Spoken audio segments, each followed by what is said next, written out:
Assalamu alaikum class. Let us start your definitions of your chapter 2. First definition is ratio. So what is ratio? Ratio is the comparison between the two values.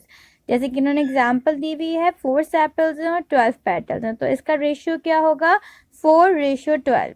इसका expression क्या होगा 1:3। और expression कैसे निकला 4 1 ज़ा 4 and 4 3 ज़ा 12। 4 का 1 आ गया और 12 का 3 आ गया, तो 4:12 का एक्सप्रेशन क्या हुआ 1:3। Now come to the next heading, that is biological method. What is biological method? कोई भी biological problem को solve करने के लिए जो protocol हम follow करते हैं that is called biological method. Now come to the next third heading, that is graph. Graph is the mathematical representation of data. जो भी आपका ग्राफ होता है उसमें क्या होता है कि आप अपने जो आपका मैथमेटिकल रिप्रेजेंटेशन होती है वो आप अपना जो आपका डेटा होता है उसको आप ग्राफ के थ्रू जो है वो बता देते हैं। जिस तरह से हमने अपनी बुक में पढ़ा था जिसमें हमने 2 तरह के ग्राफ पढ़े थे, एक बार चार्ट पढ़ा था और एक पाई ग्राफ पढ़ा था।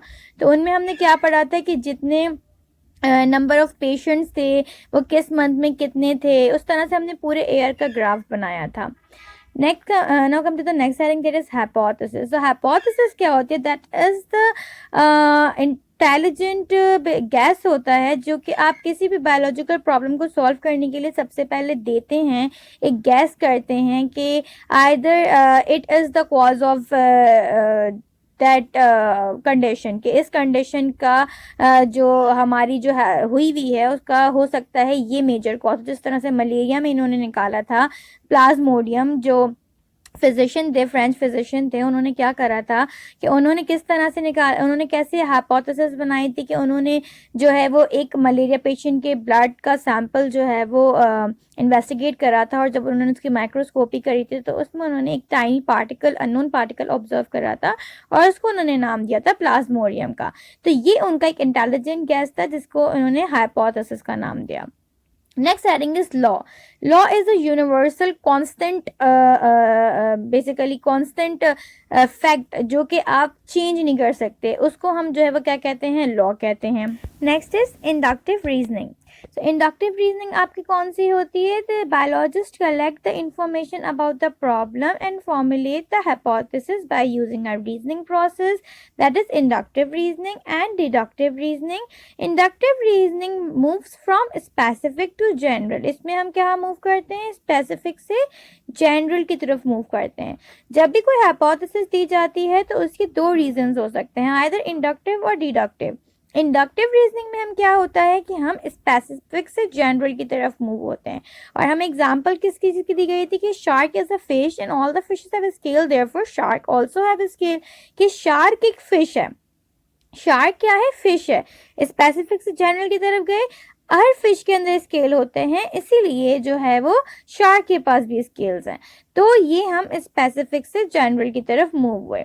Conclusion. Conclusion is where all the results from the experiment are analyzed and a determination is reached about the hypothesis. जब हम अपनी hypothesis को पूरा experiment के थ्रू जो है वो प्रूव करते हैं, उसमें सारी डेटा की एनालिसिस करते हैं, उसके बाद हम उसको कंक्लूड करते हैं, उसको एक देते हैं कि भाई either our hypothesis is true और फॉल्स, और आइदर इट सपोर्ट्स और the result supports our hypothesis और नॉट। तो वो सारा हमारी चीज़ें कंक्लूजन कहलाता है।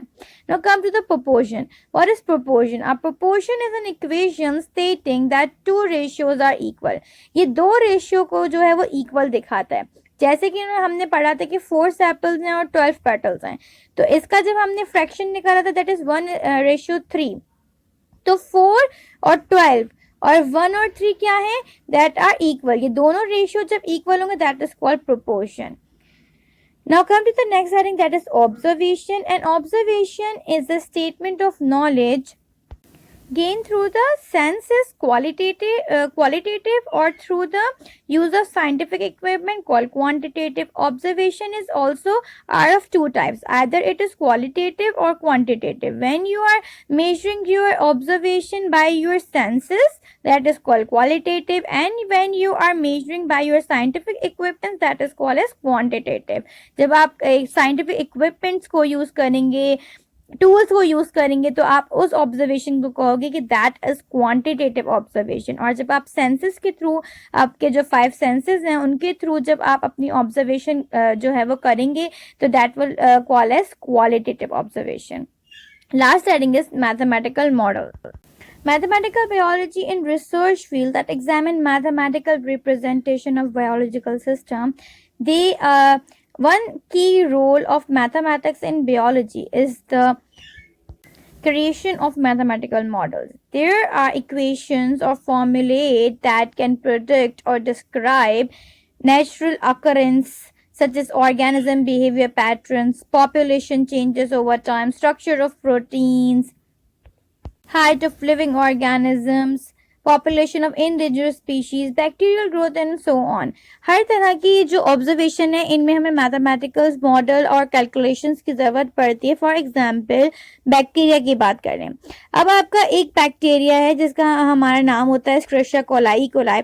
वो क्या होता है कि वो हमारे जो हमारा पॉल्यूटेड वाटर होता है उसके अंदर वो जो है वो पाए जाते हैं। अब क्या होता है, उनका ग्रोथ रेट बहुत ज़्यादा हाई है, वो कुछ मिनट्स के अंदर ही जो है वो डबल हो जाते हैं।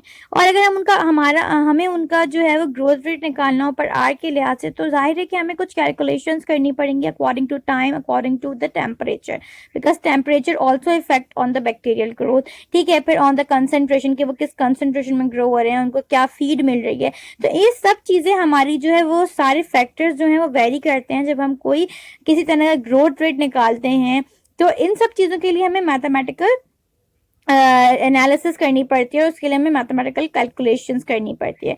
सो मैथमेटिकल मॉडल्स जो हैं वो हमारी बायोलॉजी के अंदर बहुत ज़्यादा इंपॉर्टेंट रोल प्ले करते हैं। Thank you students.